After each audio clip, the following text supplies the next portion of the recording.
प्राचीन समय की बात है। भारुण नामक एक विचित्र पक्षी रहता था, जिसके सिर दो थे किंतु धड़ एक ही था। दोनों सिर के अंदर कोई एकता नहीं थी। दो दिमाग होने की वजह से वे दोनों दो दिशाओं में सोचते थे। यदि एक दिमाग एक दिशा की ओर जाने की सोचता था तो दूसरा दूसरी दिशा की ओर जाने की सोचता था।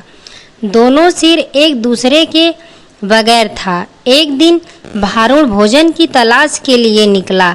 उसे एक फल दिखा तो उसने चोंच मारी और बोला, वह क्या मस्त फल है, इसको तो मैं ही खाऊंगा।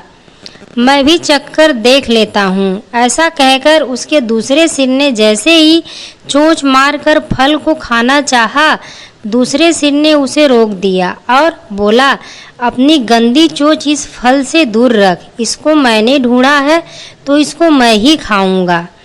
अरे हम दोनों एक ही शरीर के दो भाग हैं और इसके लिए खाने पीने की चीज़ें तो हम कम से कम बांट कर खानी चाहिए।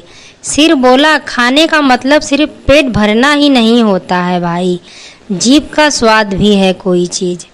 जीभ के स्वाद से तो पेट को संतुष्टि मिलती है। मैंने तेरा जीभ के स्वाद का ठेका नहीं ले रखा है। पहले आराम से फल खाने दे, उसके बाद डकार आएगी तब मज़ा आएगा।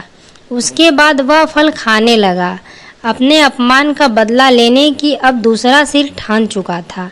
एक दिन भारुण भोजन की तलाश में घूम रहा था। उसे एक फल दिखा।